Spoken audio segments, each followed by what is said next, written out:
Jeudi 7 janvier 2021, mesdames, messieurs, bonjour et bienvenue dans cette émission Le Perroquet, le rendez-vous politique. Vous savez, cette émission vous parvient du lundi au vendredi sur les antennes de la Radio Évasion Guinée, une émission à retrouver en différé sur les antennes de la télévision du même nom. Ce matin, nous allons parler aussi de la politique, nous allons parler donc de l'actualité politique, mais aussi de l'actualité parlementaire avec cette résolution relative donc aux coordinations régionales et associations assimilées en République de Guinée. Hier donc, les élus étaient en plénière donc pour statuer sur cette question, pour mieux réglementer les coordinations régionales qui sortent de leur cadre, donc selon les députés. Mais quel effet peut-on donc attendre de cette résolution quand on sait qu'elle n'a pas de caractère donc contraignant? Ce matin, je reçois comme invité honorable Boubacar Sidiri Diallo. Il est député à l'Assemblée nationale, deuxième vice-président de la commission loi donc de l'Assemblée nationale. Il est aussi président du parti UMP. Bonjour monsieur le président. Bonjour Lamine. Bienvenue dans cette émission. Merci à vous. Je rappelle aussi, vous vous présentez quand même comme étant l'une des relèves politiques. Si on peut le dire, c'est pourquoi on fait la politique. Ouais. Avec notamment ce collectif-là. D'entrée de jeu, commençons par cette résolution, monsieur le président. Vous étiez hier à l'Assemblée nationale, vous avez même voté pour cette résolution. Le constat est parti peut-être de cette situation des coordinations régionales. Est-ce que vous pensez qu'avec cette résolution-là, on peut vraiment réglementer cette situation? Bon, merci. Avant tout, je dois d'abord préciser qu'une résolution n'est pas une loi. Une résolution, c'est une décision de la deuxième institution la plus importante du pays par rapport à un point important de la vie nationale. Il appartient maintenant au pouvoir exécutif de prendre le contenu de la résolution et d'en faire usage utile. Yeah. Alors, les députés ne pouvaient pas rester en marge des événements qui se sont déroulés à Massanta, qui ont endeuillé notre pays pour des faits qui ne devaient pas en arriver là. Ensuite, aujourd'hui, quand vous voyez la prolifération de ce phénomène d'intronisation de Sotikemo, de Kuntigi, de patriarches, de coordination régionale, ça prend des proportions démesuré et ça interfère même dans la cohésion sociale, dans la quiétude, alors que ça, le maintien de l'ordre et de la paix est un rôle régalien de l'État. Il n'appartient pas à des instances informelles d'assumer ce rôle-là. Donc lorsqu'une instance informelle, déjà qui n'existe pas légalement dans une disposition, devient un facteur d'instabilité sociale, alors il faut que tous les acteurs et les parties prenantes et les institutions concernées puissent inspirer les pouvoirs publics à prendre des mesures rapides et idoines pour mettre fin à ça. C'est ce qui nous a amené à prendre cette résolution. Justement, beaucoup de débats houleux ont eu lieu ce jour-là. Ce caractère informel donc de ces organisations, tous les députés ne sont pas sur la même longueur d'onde. C'est le cas de l'honorable Mohamed Lamine Kaba qui estime que ces organisations ne sont pas informelles dès lors que la nouvelle constitution, la constitution actuelle quand même prévoit ces organisations dans l'une de ses dispositions. Vous êtes juriste, est-ce que vous... Non, la nouvelle constitution, même l'ancienne constitution, aucune constitution guinéenne n'a parlé de coordination régionale. D'accord ? Il est dit que la liberté d'association est consacrée dans la Constitution. Mais quel genre d'association? Une association qui ne remet pas en cause la quiétude sociale. Aujourd'hui, à Massanta, nous sommes à plus de 10 morts. Est-ce qu'une telle association peut être déclarée légale pour des faits qui ne tiennent de rien? Alors, les opinions peuvent diverger, les explications peuvent venir de partout. Vous savez, ce n'est pas l'unanimité qui est important, c'est la majorité. Sur tous les députés, je pense qu'il n'y avait que 3 ou 4 qui ont voté contre. C'est leur droit, c'est l'Assemblée. Qui se sont abstenus. Qui se sont abstenus d'ailleurs. Donc, je pense qu'ils ont une autre vision qui n'est pas contradictoire avec l'esprit de la résolution. Parce que l'esprit de la résolution, c'est d'amener les pouvoirs publics à inspirer l'État et à rappeler le rôle de ces institutions informelles. Justement. Dans la résolution, il est rappelé que les coordinations régionales ont un rôle informel et consensuel. Ensuite, la résolution rappelle que ces institutions, ces associations ne sont pas des institutions politiques. Ensuite, la résolution rappelle que ces associations ne doivent pas interférer dommageablement dans la quiétude et l'ordre social. Et aussi, on a demandé au président de la République de s'affranchir de ces associations-là. Voilà substantiellement ce que la résolution... C'était une résolution de 6 points, une résolution que donc le président de l'Assemblée nationale lui-même a fait lecture. Je me permets quand même de lire quelques passages là. Le premier point, c'est que il est dit que les coordinations régionales et organisations assimilées sont unanimement et exclusivement des organisations informelles constituées sur la base du consentement des citoyens et citoyennes ressortissants dont elles ont la charge de défendre les intérêts moraux et de maintenir entre les communautés la paix à travers des conseils et des sensibilisations pour éviter les affrontements interethniques. Le deuxième point, les coordinations régionales et organisations assimilées ne sont pas des actrices politiques et doivent éviter toute prise de position politique et partisane et s'abstenir de toute immixtion dans les questions judiciaires dont les acteurs sont déterminés par la Constitution et les lois en vigueur.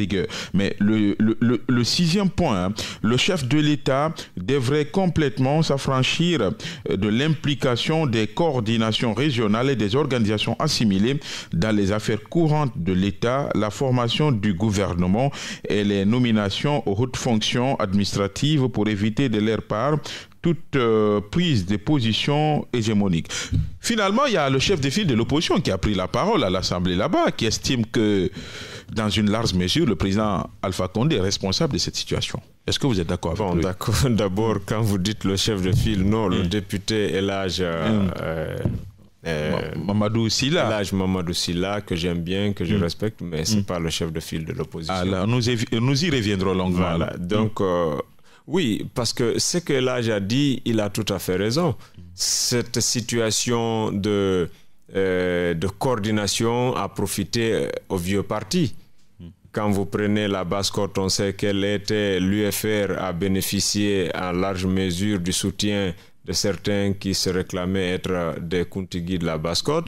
Et la coordination du Manding soutenait aussi le candidat Alpha Condé quand il était opposant. Et le Fouta soutenait aussi l'UFDG. Donc oui, d'une manière directe et même indirecte, ces coordinations, ces vieux partis ont péché dans cette situation aujourd'hui. Voilà pourquoi on l'interpelle à s'affranchir de ça. Si l'État devait être soumis au dictat et à l'orientation de ces coordinations. Aujourd'hui, le président étant du Manding, la coordination Manding va avoir un poids réel sur lui et l'amener à prendre des décisions d'État sur une base de communautarisme. Voilà la quintessence de cette résolution. Oui. C'est pour éviter ça. Et demain, un autre viendra d'une autre communauté, ils vont le faire. En plus, moi, je pense qu'aujourd'hui, il faut mettre fin à cette situation. Beaucoup pensent comme moi également. Il faut mettre fin à cette situation de coordination régionale parce que toutes ces coordinations, toutes ces associations et toutes ces personnalités intronisées ont pris des allures et des dimensions politiques. Ils les ont politisées. Et aujourd'hui, ça devient un fonds de commerce pour certains groupes. De sorte que c'est ce qui amène la balkanisation de certaines régions, représentation des régions naturelles. Quand vous prenez la Basse-Côte, à un moment, la Basse-Côte s'est retrouvée avec plus de 4 coordinations régionales. Yeah. Donc, il y a une incompréhension totale. Quand vous prenez certaines coordinations du Fouta à l'étranger, vous avez 2 coordinations séparées parce que chaque groupe veut être le représentant, soi-disant, de la coordination. Et ici, même en Guinée, au départ, il y avait 2 coordinations du Fouta. C'est tout récemment qu'ils ont pu réunir ça. Il y a des problèmes un peu partout parce que si vous venez travailler, il n'y a pas de raison que il n'y ait pas l'entente. Mais quand vous venez, il y a des avantages qui s'immixent dans le rôle, alors le jeu d'intérêt amène la divergence des opinions. Ouais. Tout est parti quand même de cette situation, de ces récentes violences-là qui ont secoué la ville de Macenta. Mais finalement, cette situation-là, est-ce qu'elle n'est pas alimentée, instrumentalisée par les politiques ? Non, mais finalement, ça dépasse. Je pense que les politiques pensent instrumentaliser ces coordinations et ces personnalités.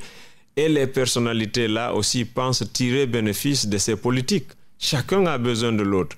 Aujourd'hui, si vous êtes dans la cour d'un patriarche, alors attendez-vous, même quand le président de la République vient, à ce qu'il vienne avec une enveloppe. À l'approche des élections, il y a des sacs d'argent qui viennent. Alors, c'est l'ensemble de ces avoirs constitue une manne financière importante et ceux qui sont dans la cour et dans les faveurs de ce patriarche-là en tirent bénéfice. Maintenant, ce qui est en train de se passer à Macenta, c'est que alors chacun pense qu'il incarne cette autorité mieux que l'autre. Mais prenez par exemple une ville où il y a beaucoup de communautés autochtones. Je prends l'exemple de ma ville natale, moi je suis de Koundara. Je suis descendant du roi de Dama, petit-fils de l'érudit Tcherno Ibrahima Dama. Donc, dans le sens de la compréhension de notre famille, le patriarche doit venir chez nous. Alors, il y a les descendants de Alouten, il y a les descendants de Dembalel, il y a les descendants de Badjara, il y a le descendant de Sarakole, etc., etc. Toutes ces communautés sont de Koundara. Si chaque communauté dit que le patriarche de Koundara doit venir de sa communauté, mais la ville va prendre feu. Mais au sens réel de l'existence de ces personnalités morales, c'était de créer la cohésion sociale. C'est-à-dire, il y a le patriarche des descendants du Waliou de Dama, et il y a celui des descendants de Dembalel, de telle communauté. Chaque communauté a son patriarche. Maintenant, lorsqu'il y a un problème dans la cité, tous ces patriarches-là se réunissent autour d'un arbre à palabres, ils discutent, ils trouvent un consensus et chacun rentre dans sa base pour dire voilà ce qu'on a décidé, c'est comme ça que ça va marcher. Voilà le sens de l'esprit du patriarche. Mais si on vient jusqu'à vouloir dire que toute la ville, c'est notre patriarche qui est là, ça devient de la pagaille. Ça devient de la pagaille. Et l'esprit même de ça, c'est le respect hiérarchique qu'on connaît de l'Afrique. Mais si cet esprit est tronqué pour des besoins et pour une avidité, alors ça va taper dessus et des Guinéens vont taper des Guinéens et les gens vont perdre des biens, ils vont perdre leur santé, leur intégrité physique et il y en a qui ont perdu la vie. Yeah. Alors aujourd'hui, l'État ne peut pas justifier ou expliquer cela. On ne peut pas mettre ça au dos de petites institutions politiques. Yeah. Voilà. Honorable Boubacar Sidiki Diallo, deuxième vice-président de la commission des lois, président de l'IMP. Il est notre invité ce matin. D'un moment à l'autre, je vais donc vous donner la parole, cher auditeur. Mais avant, vous êtes membre quand même d'une assemblée nationale née dans des conditions que l'on sait. Il y avait beaucoup de pronostics, il y avait beaucoup de pessimistes qui disaient non, écoutez, nous sommes dans une assemblée nationale complètement, totalement dominée par la mouvance présidentielle avec plus la majorité absolue. Vous appartenez à cette assemblée, vous êtes de l'opposition. Quelle est l'atmosphère qui prévaut? Est-ce que finalement, vous dites, tenez, vous êtes une minorité, mais quand même vous venez à vous faire entendre? Voilà, vous savez, ce problème de majorité ou de minorité à l'Assemblée, les Guinéens doivent aller lire. Il faut que les gens apprennent à lire. Aucune loi n'a dit qu'une Assemblée doit forcément être composée de parité entre mouvance et opposition. C'est bête. C'est un équilibre irrationnel parce que la loi, la vraie, dit que dès lors que vous êtes député, vous cessez de répondre aux injonctions de vos bases politiques. C'est couper le député de la base politique pour faire de lui un homme d'État répondant à une chose, à l'autorité de la loi. Le mandat impératif. Le mandat impératif est nul. Alors pourquoi les gens pensent que s'il n'y a pas 2-3 partis de l'opposition virulente, alors l'Assemblée, elle n'est pas correcte. Non, c'est mal connaître les lois. Donc, il faut qu'on apprenne les lois. Si on ne connaît pas, on demande. Vous comprenez? Aujourd'hui, à l'Assemblée, les débats se font correctement et normalement. Et comparer l'Assemblée que les gens pensent être régulière et celle qu'ils pensent être déséquilibrée. C'est-à-dire entre la 8e et la 9e. La 9e. La 8e Assemblée, des Guinéens vous payent. Même les heures de travail, vous avez des émoluments, vous avez des primes, vous avez tout, et vous passez tout le temps à vous insulter. Vous perdez 80% de votre temps à vous insulter, toute chose qui non seulement ne reflète pas, ne fait pas honneur à l'institution, mais aussi ne sert pas les Guinéens au nom desquels vous agissez et pour le compte desquels aussi vous devez travailler. Et ils pensent avec ça que c'est une assemblée normale.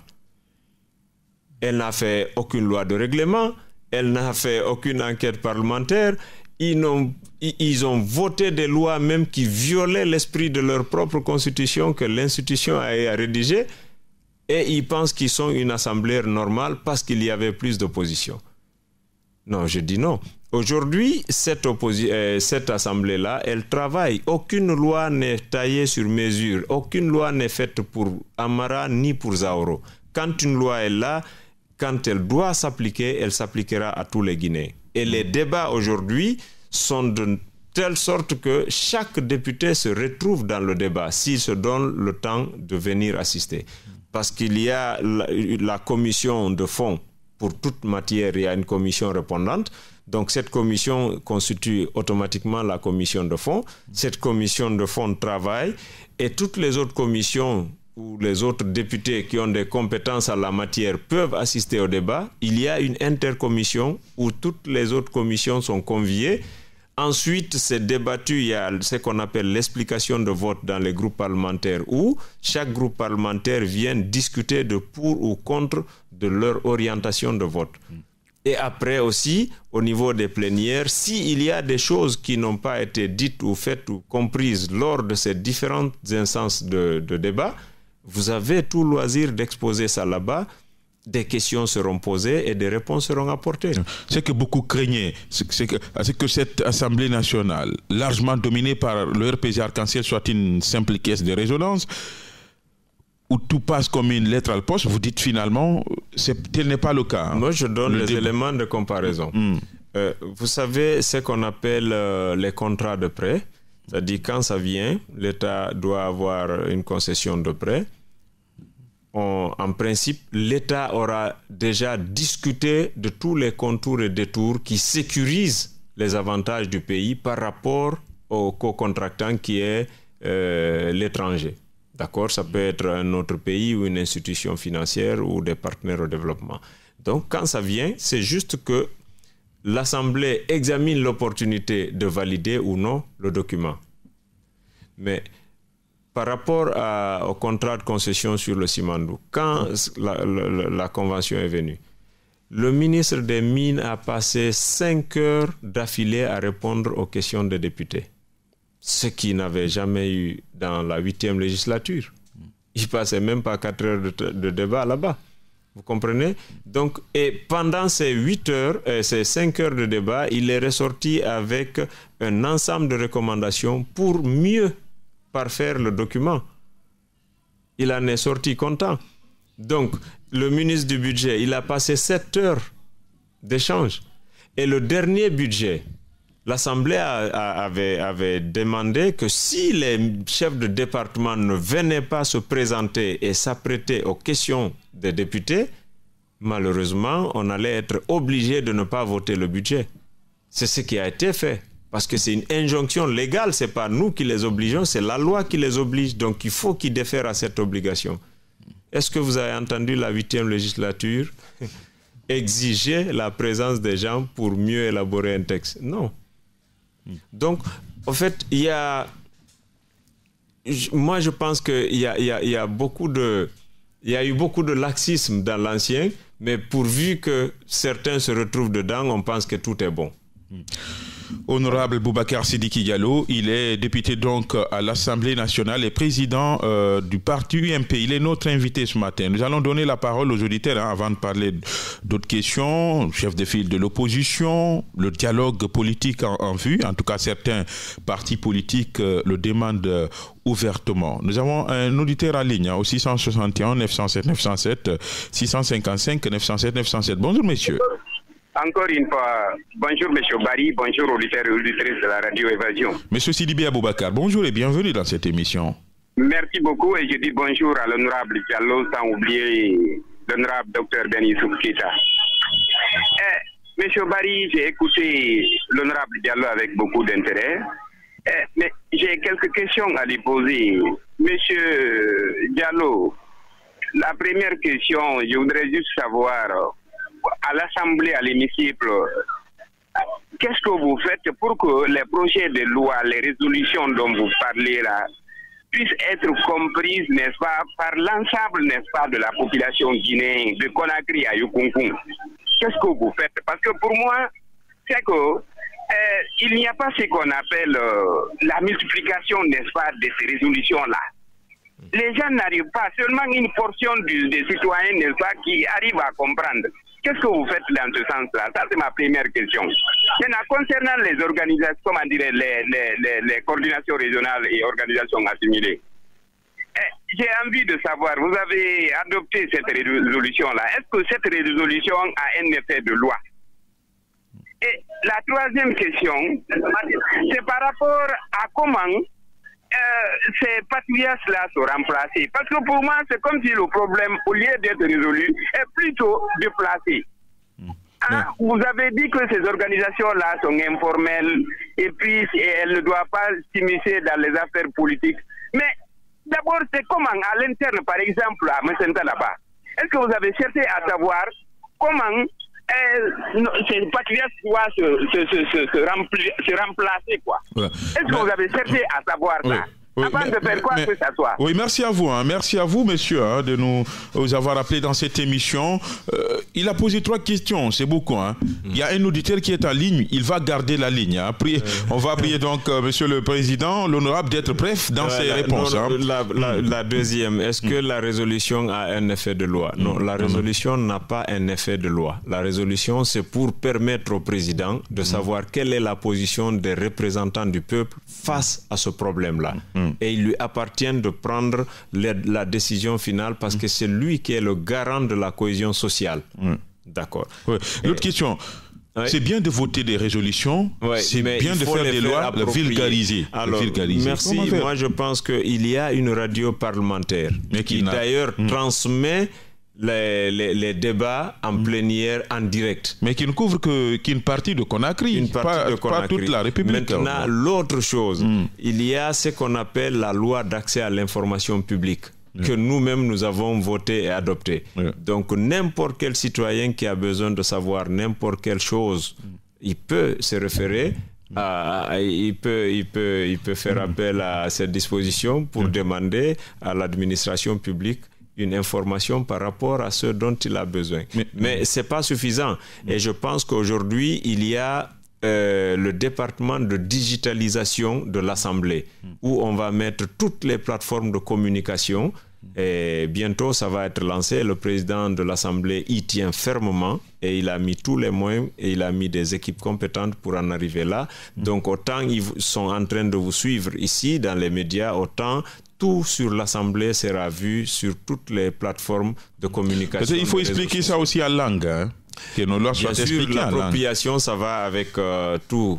Les langues, et les outils de communication, et puis, etc. etc. Oui. Est-ce que vous avez... que c'est déjà très avancé et dans les prochains jours, je pense qu'ils vont lancer cela. Avant de répondre à la troisième question, je prends cet autre auditeur. Bonjour, messieurs. Alors, bonjour, monsieur, et bonjour à l'équipe et à votre invité. Oui, bonjour. Oui, c'est Kibou Dieng de Doubrika. Vous savez, je suis le communicant le plus haï de son propre camp, tout simplement parce que j'ai dit la vérité. Et cependant, moi, je m'en moque éperdument de ça. Monsieur Dieng, bienvenue dans cette émission. Très bien, je remercie votre invité. Vous savez, l'Assemblée là, si un autre Guinéen a refusé de participer et qu'un autre Guinéen a participé, je crois bien s'il y a une assemblée, c'est une assemblée pour le pays. Je remercie infiniment, c'est-à-dire votre invité. Vous avez l'Assemblée là, il n'est pas forcément que, c'est-à-dire pour l'Église. Si Paul ne veut pas, donc c'est une Assemblée. Tout simplement, moi, c'est une telle question que j'ai à lui poser. C'est quoi? Et je vais toujours insister sur ce parti, c'est faire l'avocat des détenus politiques. À l'Assemblée là-bas, quelles sont les mesures prises pour en parler les cas des détenus politiques là, tandis qu'ils ne sont pas jugés, d'autres sont en train de mourir et d'autres sont en train de souffrir en même temps. Et on n'entend pas, c'est-à-dire l'Assemblée nationale. Merci à vous, hein, Monsieur Dieng, de nous avoir rappelé. Merci, Monsieur Dieng. Vous savez, dans la Constitution, la séparation et l'équilibre des pouvoirs est consacré. Un député, tu fais les lois, tu contrôles l'action du gouvernement, etc., etc. Donc, tu ne peux pas rentrer dans toutes les dimensions, te prononcer sur tous les sujets. C'est vrai que l'arrestation d'un citoyen, la détention d'un citoyen sans jugement, ça interpelle les esprits, les leaders d'opinion et autres. Donc, et je pense que chaque composante de cette assemblée, dans sa dimension politique, a eu à se prononcer sur ça. Moi, j'ai dit, je demande au ministre de la Justice de mettre la célérité et de dire le droit. Ceux qui sont reconnus coupables de faits avérés seront jugés et condamnés, et ceux qui sont innocents, qui soient libérés. Et pendant ce temps, il doit réunir les mesures qu'il faut pour garantir la liberté, les droits et la sécurité de chaque détenu. Et pour l'instant, il faut qu'il puisse assurer la santé des détenus. Voilà les recommandations de mon parti UMP. Oui, c'est que beaucoup n'ont pas. Maintenant, au-delà de demander à l'Assemblée d'aller parler, vous savez, à un moment, il y a eu beaucoup de confusion dans les rôles des institutions. Vous allez voir quand il y a un problème de manifestation, on vous dit, bon, le président du Conseil économique et social, les présidents des institutions sont appelés, les coordinations régionales sont appelées, les imams et prêtres sont appelés, on réunit tout le monde. Non, il faut que dans ce pays, on apprenne à dire le droit par celui qui incarne l'autorité. Point, un trait. Demander, il faut tendre la main, il faut que l'autre accepte la main, il faut qu'on montre qu'on... Non, tout ça, c'est dans un pays laxiste. Donc, si le droit est dit, le dialogue. Les droits sont défendus, vous n'avez pas besoin de main tendue, de dialogue, d'accord ou d'entente. Non. Moi, je suis contre ça. D'où cette question d'actualité, honorable. Aujourd'hui, il y a des leaders politiques qui appellent ouvertement au dialogue. Hein. C'est notamment le cas de l'ancien Premier ministre Idia Touré qui estime que le pays est bloqué. Vous dites que c'est inopportun. Que le pays est bloqué? Oui, que le pays est bloqué, ça ne va pas, okay. Les institutions ne fonctionnent pas. Est-ce que vous pensez que... bloquer ce pays? Selon lui. Parce que quand on est un leader politique, on est un homme d'État, il faut quand même dire des choses qui sont avérées. Le pays est bloqué. Moi, je ne vois pas comment le pays est bloqué. Il y a une élection, on a passé le cap, les institutions fonctionnent correctement, l'Assemblée en tout cas légifère, l'exécutif continue à diriger, il étend sa compétence de gestion sur l'ensemble du territoire. Je n'ai pas vu un territoire qui échappe au contrôle de l'État ici. Le judiciaire, il fonctionne. Même si aujourd'hui on lui demande plus de célérité pour le cas des détenus politiques, mais l'appareil judiciaire n'est pas endommagé. Alors, comment est-ce que le pays ne fonctionne pas? Il y a une crise politique qui s'est installée. La crise politique, c'est quoi? Il faut dire qu'il y a une incompréhension entre des hommes politiques. Mais de là à extrapoler comme si tout est arrêté dans ce pays-là, je ne suis pas d'accord avec vous. Les commerçants vendent, les percepteurs d'impôts perçoivent, les recettes sont perçues. Alors comment? Sauf que les frontières sont fermées. Certaines frontières seront fermées aujourd'hui. Mais regardez, les États-Unis ont fermé leurs frontières avec le Mexique. Est-ce que ça veut dire qu'il y a une crise politique aux États-Unis? Pour des questions de sécurité ou des questions qui reviennent à l'État, l'État peut prendre n'importe quelle mesure. Ce n'est pas parce qu'on a fermé les frontières de 3 villes que tout le pays se dit bloqué. Mais dans ces villes-là, ce ne sont que les frontières terrestres qui sont fermées. Vous pouvez prendre votre vol et aller à Dakar. Vous pouvez prendre votre vol et aller dans n'importe quel pays du monde. Mais sauf que les je ne suis paysans pas n'arrivent pas d'accord avec des politiciens que lorsqu'ils sont en position de défaillance ou de perte, ils crient à l'embrasement total, ils donnent une chiccose dans la cité, ils font croire que comme ils ne sont pas là, que tout est fermé, tout est négatif et tout est rouge. Non. Vous pensez que tel est le cas avec mais c'est tel est le cas. On crie non, le pays, rien ne va, le pays est bloqué, il y a une crise institutionnelle, on dit ça. Et quand on est en dehors de la Guinée, on pense qu'il y a le feu en Guinée. Mais la mine, rien ne vous empêche de faire votre rôle de journaliste. Nous y reviendrons longuement. Il y a une incompréhension politique entre certains partis politiques, 2 ou 3 partis politiques. Mais il y a plus de 200 formations politiques en République Guinée. Alors, arrêtons de transformer la situation irréelle qui est dans l'esprit de 2 ou 3 leaders en une situation nationale. Ouais. Je ne suis pas d'accord. Nous y reviendrons longuement. Il y a quelqu'un qui attend là depuis 10 minutes, il est là. Bonjour monsieur. Bonjour, vous allez bien. Alhamdoulilah, monsieur Oumar Diallo, bienvenue dans cette émission. Merci. Il est parti, je suis vraiment désolé, toutes mes excuses, monsieur Diallo, parce que nous avons un autre auditeur. Bonjour monsieur. Bonjour mon frère, comment ça va? Oui, monsieur Diaby Alassane, bienvenue dans cette émission. Merci beaucoup. Alassane Diaby Alassane, communicant en vie, son professeur Fakonde. Je salue notre invité, je le remercie très bien. Kourou Maninka est content de lui, ils sont en train de le remercier très bien. Merci beaucoup mon frère. Je vais le poser quelques questions. Il a bien dit, le ministre des Mines a passé 5 heures de temps avant de contrôler toutes les affaires de mines et la Guinée.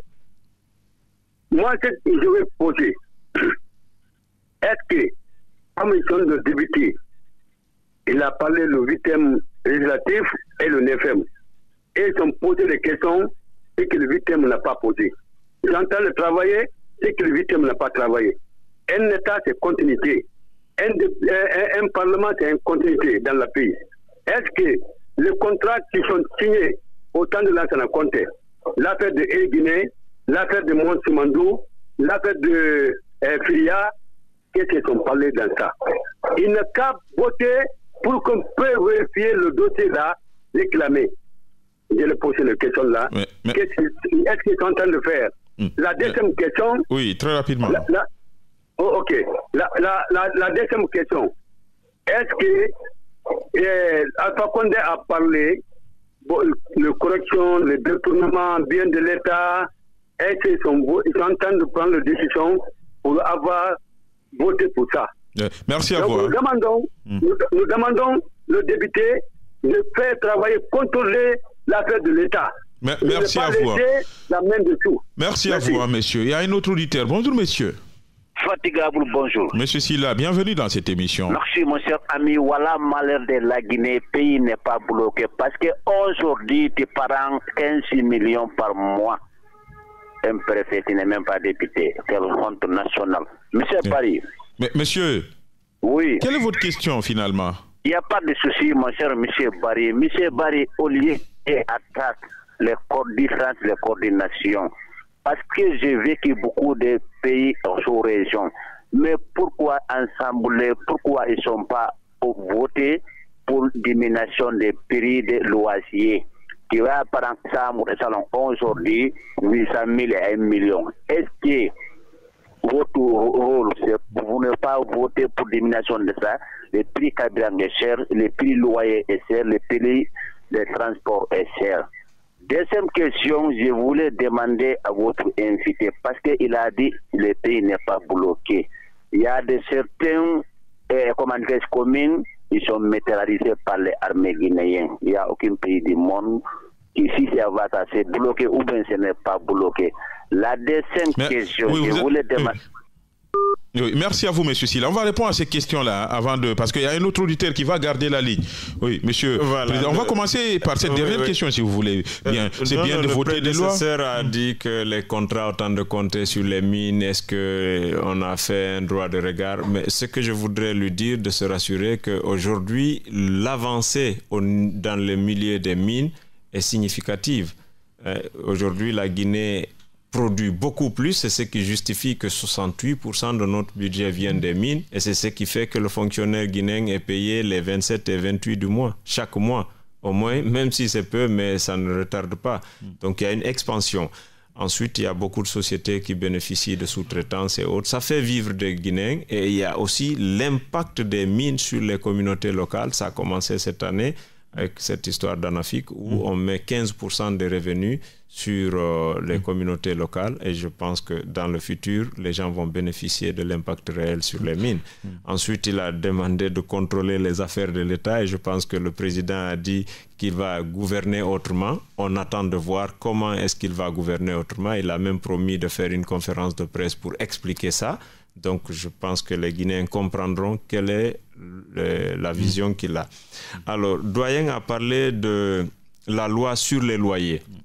C'est une loi qui a été votée et adoptée à l'Assemblée à la 8e législature.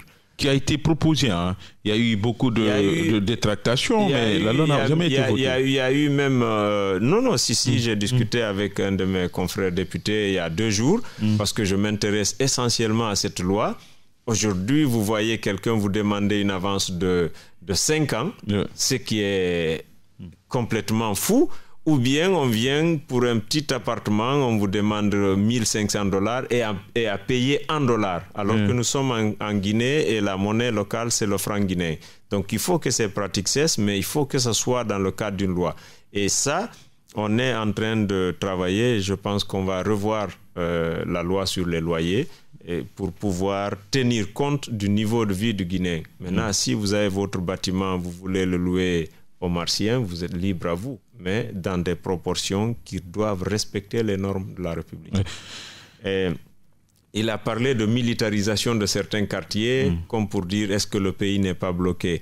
Mais au moment où je vous parle, le Parlement américain est militarisé pour que les députés puissent valider le vote certifier la victoire. Alors, ça ne veut pas dire que la présence des militaires justifie le blocage d'un pays ou d'une institution. Lorsqu'il y a des questions de sécurité qui va au-delà des forces de défense et de sécurité, c'est-à-dire que la police, la gendarmerie, on fait appel à l'armée. Tous les actes de vandalisme qui ont eu lieu lors des élections, les violences post-électorales, se sont calmés avec l'arrivée de l'armée. Alors, il y avait des gens qui n'étaient pas de la mouvance, qui ne soutenaient pas le professeur Alpha Condé, mais qui ont été victimes. Mais si l'armée ne venait pas, ces gens-là, qui allaient les secourir? On vous dit, c'est au nom de la démocratie, de l'état de droit qu'on va se battre. Mais on se bat dans nos propres quartiers, on se fait du mal entre nous, citoyens vivant dans le même quartier, et on pense qu'on fait avancer la démocratie avec ça. Ce n'est que de la violence. La démocratie ne s'appelle pas violence. Mais puisque les gens n'arrivent pas à comprendre, tant qu'ils ne sont pas victimes dans leur chair, et je pense que c'est ce qui est déplorable. Quand je vois un Guinéen venir spéculer, expliquer, justifier des violences dont d'autres ont été victimes, je pense que tant que certains Guinéens ne sont pas victimes eux-mêmes, ils ne comprennent pas le sens de ce qu'on défend. Honorable Boubacar Diallo, député donc à l'Assemblée nationale. Nous avons un autre auditeur. Hein. Bonjour, messieurs. Alors oui, bonjour. Oui, bonjour. Votre nom, vous nous appelez d'où? Je suis Excellence Balde, le vrai numéro 1 des démocrates en Guinée, Mokalpa Mokankalbe, qui vous appelle depuis l'ancien poste de Madina. Bienvenue dans cette émission. Voilà, je salue et je remercie votre invité. Je vais poser 2 questions à une. C'est-à-dire, en tant qu'un député proche du peuple, 1 kilo de viande et un sac de riz se négocie combien au marché? Première des questions. Deuxième des questions, avec quel est percevez-vous de nos élus locaux qui ne jouent pas le rôle qui est le leur? C'est-à-dire, les maires, par exemple, en Guinée, on voit dans la capitale, on compte quelqu'un qui construit plus de 20 bâtiments d'immeubles. Qui ne payent pas les taxes pour que ces taxes-là viennent dans les communes pour construire des logements sociaux pour les pauvres populations. C'est ce que j'avais à dire. On se quitte avec un proverbe qui nous dit les coqs appartiennent à un seul individu. Dès qu'ils tentent, c'est pour tous les villages. Prenez soin de vous. Ça coûte une vie. Merci à vous, Excellence Baldé, de nous avoir appelés dans cette émission. Bonjour, messieurs. Oui, honorable, hein, ces questions. Je commence par la dernière. Les maires des communes ne jouent pas le rôle. Moi, je l'ai dit plusieurs fois. Mais vous savez, le problème de chez nous, lorsque vous dénoncez une chose, On regarde la personne indiquée, on personnalise votre idée et on vous colle une étiquette. Lorsque vous dénoncez le maire d'une commune, on dit voilà, si la commune est de l'opposition, on dit non, il veut saboter l'opposition. Si la commune est de la mouvance, on dit il veut saboter de la mouvance. Il y a eu le déguerpissement de Kapoor-Rai. D'accord? L'État a fait usage excessif de son pouvoir contre des citoyens. Mais ces citoyens relèvent d'une circonscription électorale qu'on appelle la commune. Le maire est le premier responsable de la commune. Il n'a rien fait pour protéger ces gens-là. S'ils doivent quitter sur un bien de l'État, le maire ne peut pas les imposer dessus. Mais il devait leur trouver des maisons, les recaser, les sécuriser. Il y avait des enfants qui étaient abandonnés, il y a des vieilles personnes, des malades et autres. Le maire n'a rien fait. C'est une irresponsabilité totale. Aujourd'hui, regardez combien de chantiers fleurissent ici. On ne perçoit pas des impôts sur ça. Si ceux qui construisent ces immeubles R+8, R+21, et les laisser là-bas pendant 5 ans, 10 ans sans les faire louer, parce que simplement la personne veut faire louer à des prix qui ne sont pas accessibles par le simple citoyen. De Hamdallah jusqu'à Bailobaya, il y a des immeubles là-bas, ça fait plus de 10 ans. À partir du 2e, 3e étage, il n'y a personne. Ils préfèrent laisser les immeubles vides que de les louer. Pourquoi? Parce que simplement, ils ne payent pas les charges de ces immeubles, point de vue fiscal. S'ils payaient les taxes et impôts correctement, ils auraient mis des locataires pour au moins réduire les charges. Donc, c'est tellement visible qu'on n'a pas besoin de poser la question. Si vous laissez votre immeuble 10 ans, vous ne l'exploitez pas. Vous croyez qu'en Europe, quelqu'un peut oser laisser son immeuble en pleine capitale 10 ans ou 5 ans sans le faire louer? C'est impossible parce que sinon, les impôts, ils vont vous récupérer votre immeuble. Mais oui, les maires, ils ne jouent pas leur rôle. Les maires ne sécurisent pas les gens. Aujourd'hui, les communes devaient prendre, c'est-à-dire avoir des démembrements pour chaque domaine d'activité et créer des normes. Quel est le maire que vous avez vu mettre des parterres de fleurs ici? Lorsqu'un lieu est sale, il y a des montagnes d'ordures. Quel est le maire qui se lève pour aller se donner le devoir de les nettoyer? On a dit il y a le transfert de compétences, il y a le transfert de pouvoir, il y a le transfert des moyens. Aujourd'hui, 80% du budget des collectivités est laissé aux mairies. Mais qu'est-ce que les maires font avec? Le dernier budget, on me dit, il y a des communes rurales qui avaient 1 milliard de budget, qui n'ont planté même pas 2 arbres. Mais où vont ces fonds-là? Et ces communes sont pourvues par les partis politiques des plus vieux partis. La mouvance et l'opposition, c'est eux qui ont plus de maires. Et c'est eux qui pensent pouvoir régler le problème des Guinéens plus que quiconque. Alors, il faut qu'on leur pose la question. Ouais. Qu'est-ce qu'ils en font? Oui, on prend cet autoritaire d'abord. Bonjour, messieurs. Bonjour, M. Barry. Bonjour, Madame Mariama Barry. Bienvenue dans cette émission. Merci pour la reconnaissance vocale. Je dis bonjour à l'invité. Bonjour. Je voudrais lui dire, il a dit que la démocratie n'est pas synonyme de la violence. J'aimerais qu'il aille dire ça à son président de l'Assemblée, l'honorable Amadou Damarou Camara d'abord. Ça, c'est pour commencer. Oui, lui dire quoi? Allez lui dire que la démocratie n'est pas synonyme de la violence. Il est plus violent que toute la Guinée, tous les Guinéens, Damarou. Comment ça? Il est insultant. S'il vous plaît, laissez-moi, je dirai sur le stand. Alors, allez-y, rapidement. Parler. Je voudrais dire à ce député, c'est le comble. C'est le comble. Ce régime a toujours voulu insulter ce peuple. C'est le comble. Vous pouvez cadrer les cases, vous pouvez régulariser les cases, sous prétexte qu'il y a eu des tueries à Mafanta. Ça sert à quoi de procéder à une élection pour un sage? On connaît, vous avez dit ici, le feu Elazia est décédé ici. Après Elazia, sa loi est venue, il n'y a pas eu de tri. On connaît l'affaire de Sages là, l'affaire de Sages, c'est la succession. Après 1, c'est 2. Après 2, c'est 3. Après 3, c'est 4. Mais pourquoi les politiques aillent s'introduire dans l'affaire de Sages, dire que bon, le maire, le préfet, ceci, cela, le gouverneur, ça sert à quoi d'associer tous ces élus-là pour une installation d'un sage? Je voudrais vous dire, s'il s'agit de régulariser tout ce qui a failli dans ce pays, vous méritez, on devrait vous régulariser, vous d'abord. Parce que vous êtes des députés souillés du sang. Vous avez tué plus de 200 personnes avant d'être député. Merci, bonne suite. Merci à vous. Réaction, honorable. Je ne réagis pas. Je vous dis merci à madame. C'est un cri de cœur. Elle dit les choses de son niveau. Je respecte ça. J'ai beaucoup de respect pour les gens qui se limitent à leur niveau ou qui peut-être qui jettent le débat pour avoir plus d'explications. Mais pour recadrer, j'ai pas... Si le président Damaro est violent, moi je ne le sais pas. Je ne l'ai jamais vu exercer une violence, ni physique, ni verbale.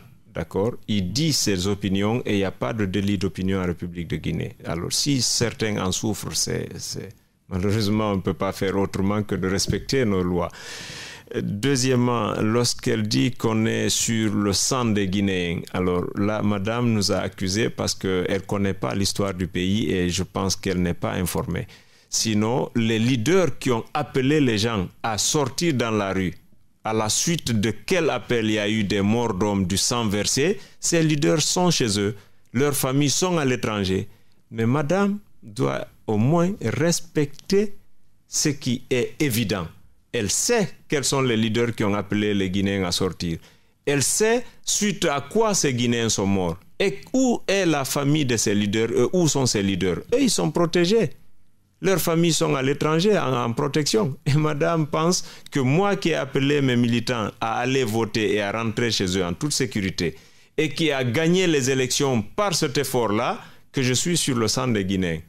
Non, je pense qu'elle n'est pas rationnelle là. Ensuite, je rappelle que ce sont les mêmes leaders qu'elle protège là, qui sont assis sur le sang ou qui s'assoivent généralement sur le sang de leurs militants pour avoir des positions. Lorsqu'il y a eu les délégations spéciales, quand le président Alpha a commencé à faire les délégations spéciales, on a dit non, il viole la loi. Il y a eu des manifestations, il y a eu plus de 7 morts. Ces mêmes leaders qui appelaient les gens à sortir pour refuser ça, pour lesquels ils sont morts, ces mêmes ont fait des accords avec le président Alpha et ils ont accepté de partager les communes. Ils se sont assis sur le sang de leurs militants. Madame, je peux comprendre que vous veuillez dire la vérité, mais dites la vérité à celui qui doit la recevoir, pas moi. Honorable, l'autre question, est-ce qu'aujourd'hui, puisqu'il y a une autorité, est-ce qu'aujourd'hui, parce que cette résolution que vous venez d'adopter, c'est par rapport à un cas, le cas qui vient de se dérouler. Non, un cas, excusez-moi, tout est parti là, à en croire quand même un député, monsieur Honorable Aboubacar Souma, tout est parti. Alors c'est la goutte d'eau qui a fait déborder le vase, il faut le dire. Mais est-ce que vous avez essayé à comprendre? Parce que bien avant ça, il y a eu des tueries un peu partout en Guinée. Est-ce que, par exemple, à ce stade-là, vous pouvez ouvrir des enquêtes parlementaires pour essayer de voir quand même sur ces violences-là? Vous savez, Lamine, pour un être sensé, pour un homme d'État, lorsqu'il y a un problème, à un moment donné de l'histoire, tu trouves la solution du problème pour ce moment et pour le futur. Mais si tu veux rentrer dans l'histoire, retourner jusqu'à la création de l'humanité pour régler tout ce qui était là avant et similaire, ensuite continuer, tu vas finir ta vie sans rien régler. Donc on ne peut pas se mettre à rentrer dans le passé, faire des marches arrière pour satisfaire l'opinion des gens critiques. Ils peuvent dire ça. Ce qu'on a cru faire avant le CNT, l'armée n'était pas dans la Constitution. Mais lorsqu'on rédigeait la loi de la Constitution de 2010, on a dit la Constitution c'est quoi? C'est la loi suprême du pays. Et pourquoi on rédige une loi suprême du pays? C'est pour normaliser l'existence des droits, des facultés, des institutions et leur corrélation dans un climat de paix où chacun se sent en sécurité et libre. Donc l'armée était devenue un facteur d'instabilité. Il fallait la mettre dans la Constitution. On a prévu l'armée. Si aujourd'hui on fait une résolution pour inspirer le président de la République à prendre des mesures à partir des événements, non seulement qui ont été enregistrés jusque-là, et qui se sont maintenant, c'est-à-dire qui ont eu une autre dimension criminelle, parce qu'il y a plus de 10 morts. Donc c'est maintenant, Et c'est à ce moment qu'il faut prendre les mesures. Honorable Boubacar Sidiki Diallo, député à l'Assemblée nationale et président du parti IMP. Il est notre invité ce matin. Nous avons un autre auditeur. Bonjour, monsieur. Alors, bonjour. Oui, bonjour. Votre nom, vous nous appelez d'où? Je réponds au nom d'Idrissa Doré. Je vous appelle précisément de Madina. Oui, monsieur Doré, bienvenue dans cette émission. Oui, merci. J'ai une à deux ou trois questions à poser à votre invité. La première question repose proprement sur les manifestations qui se sont effectuées depuis 2010 à nos jours. Je pense qu'il a ainsi donné quelques exemples où il a même parlé qu'il y a d'autres leaders qui sont assis sur le sang ou qui réclamaient, c'est-à-dire des choses, des intérêts sous le sang de leurs militants. Je voudrais savoir, toutes ces manifestations qui ont eu lieu de 2010 à nos jours, ces manifestations ont été provoquées par quoi? Est-ce qu'il n'y a pas une cause? La cause réellement, je veux savoir. Ou bien les gens se sont levés eux-mêmes seulement manifester sans cause. La deuxième question, c'est quoi? Revient aujourd'hui sur la résolution qu'ils ont fait. Est-ce que nécessairement le problème était au niveau des coordinations? Parce que je veux savoir réellement si le problème était au niveau des coordinations. Est-ce que ce n'est pas l'État elle-même qui créait le problème au niveau des coordinations? Là, je veux réellement qu'il me donne une réponse à ce niveau. Et ensuite, la troisième, la dernière. Aujourd'hui, ils ont une assemblée. Est-ce que monsieur, votre invité aujourd'hui, il est fier de cette assemblée? Parce que on peut appartenir à une structure et qu'on soit fier de cette structure dans tous les travaux. Et on peut aussi appartenir à une structure où vraiment on n'est pas fier des activités. Merci à vous, monsieur Doré. Merci à vous de nous avoir rappelé. S'il y a un autre auditeur, on va le prendre avant que le président de l'IMP ne réponde à ces questions plutôt. 661 907 907, 655 907 907. Bonjour, monsieur. Bonjour. Oui, bonjour. Yaya Deba. Monsieur Yaya Deba, bienvenue dans cette émission. Merci. Je voulais d'abord remercier votre invité qui a été humble, persévérant et surtout convaincant ce matin. Je crois à Mariam Barry vient de poser la question ce qui concerne la participation des partis politiques à ces élections. Je me dis que l'honorable a été à la hauteur de ne pas répondre, parce que quand on perd ses yeux, on a entendu toujours arriver, même dans les médias. Et sur ce, je rappelle à Mariam Barry que la Constitution est un contrat d'adhésion collective. Et vous êtes libre de participer aux élections et vous êtes libre aussi de ne pas participer. Donc, ça, c'est pas la faute à l'honorable. Et lui, finalement, il s'est présenté à ces élections parce qu'il est convaincu qu'il a créé un parti politique pour participer à ces élections. Ça, c'est d'une part.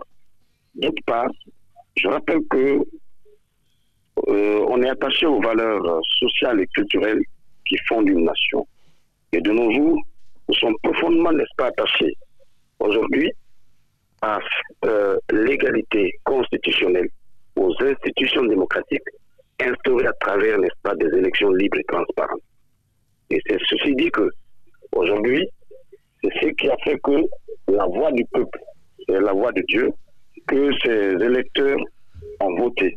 Monsieur Yaya Deba. Que ce monsieur, l'honorable, soit un député. Parce que la souveraineté nationale appartient au peuple. Monsieur Yaya Deba, merci à vous. Merci à vous. Vous êtes largement compris. On va répondre à ces questions-là. Il y a un auditeur, mais qui va garder la ligne. Allez-y, monsieur. Merci, monsieur Yaya. Vous avez parlé Je pense qu'il a largement expliqué des choses importantes. Et monsieur Doré a parlé quand même, a posé beaucoup de questions. Monsieur Doré a demandé la cause des manifestations. Est-ce que les gens sont sortis pour simple plaisir? Mais les manifestations sont licites, sont légales, sont normales dans tout pays du monde. Mais ce n'est pas là la question. La question, c'est dès l'instant qu'une violation, qu'un si vous voulez, qu'une violence commence à s'emparer des manifestations, elle prend une autre proportion illégale. C'est pourquoi il y a, à côté du droit de manifester, le droit du maintien de l'ordre. Si on vous dit demain, il y a manifestation, même si on vous dit ville morte, ce qui est censé être que personne ne sorte. Quand vous passez par l'axe, on caillasse votre véhicule. Mais tout le Guinéen le savent. Tout le monde le sait. Et en même temps, on vous dit non, que c'était une ville morte, nous on n'a pas fait de dégâts. Non, c'était une manifestation pacifique, mais quand tu passes, on te caillasse. Mais non, on n'a pas fait ça. Ça ne sert à rien de se mettre à s'expliquer. D'accord? Ceux qui créent la violence, ils savent. Ceux qui maintiennent l'ordre, ils savent. Ceux qui abusent dans le maintien d'ordre aussi le savent. Donc c'est un jeu de dupes, ils le font. Oui. Donc moi, je ne rentre pas dans ces dimensions-là. L'autre question, c'est par rapport à la résolution. Il dit, est-ce que le problème, c'est pas l'État? Serait-il au niveau des coordinations? Moi, je dis que les coordinations ont laissé leur âme se faire vendre et se faire acheter par les politiques. Une coordination doit recadrer. Pourquoi on ne dit pas de dissoudre, de fermer les églises ou les mosquées? On parle de Dieu, on parle de sagesse, on parle de tout, du social, de tout, sauf la politique dedans. Mais parce que ces institutions fonctionnent, elles fonctionnent conformément à ce pourquoi elles sont faites. Les mosquées sont ouvertes pour les prières, les églises également, etc. Personne ne sera aussi fou à dire fermer ça. Mais lorsque les coordinations prennent un relan communautariste, il y a même des coordinations ici qui donnent des orientations de vote, ou qui si vous voulez, qui ségrèguent certains citoyens parce qu'ils pensent simplement que ces citoyens ne vont pas dans le sens qu'eux, ils protègent. Tout le monde le sait. Donc, on ne va pas se mettre à spéculer, expliquer. Lorsqu'une structure ou une instance ou une institution d'un État devient un facteur d'instabilité, c'est le stamping out. Ouais. Il faut la supprimer pour la cohésion nationale. On ne va même pas spéculer dans ça. Maintenant, il demande si je suis fier d'être de cette assemblée. Je suis la chose dont je suis plus fier en ce moment où je parle et je respire, c'est d'être député de la République et d'appartenir à cette 9e législature. Ouais. Avant de donner la parole à cet auditeur-là, vous avez parlé quand même, vous avez évoqué un problème, c'est celui lié donc au statut des chefs de file de l'opposition. Même hier, j'étais à l'Assemblée où le président de l'Assemblée nationale appelle fièrement Mamadou Sylla chef de file de l'opposition. Vous dites qu'il n'est pas chef de file de l'opposition. Oui, ben parce qu'au sens de la loi, que eux-mêmes ils ont voté en 2014, pour être chef de file, pour être constitué parti politique de l'opposition, il faudrait, après chaque élection nationale, faire une déclaration auprès du ministère en charge des partis politiques. Ce qui, jusqu'à présent, n'a pas été publié, donc n'est pas censé avoir été fait parce que personne n'est au courant. Donc, si vous n'êtes pas part de l'opposition, au sens de la loi, vous ne pouvez pas être chef de file de l'opposition, au sens de la loi. Est-ce que vous l'avez fait, ça? Honorable. Est-ce que vous, personnellement, puisque vous réclamez l'opposition, oui. Puisque je le dis, croyez-moi que c'est ce que je dis, je l'assume.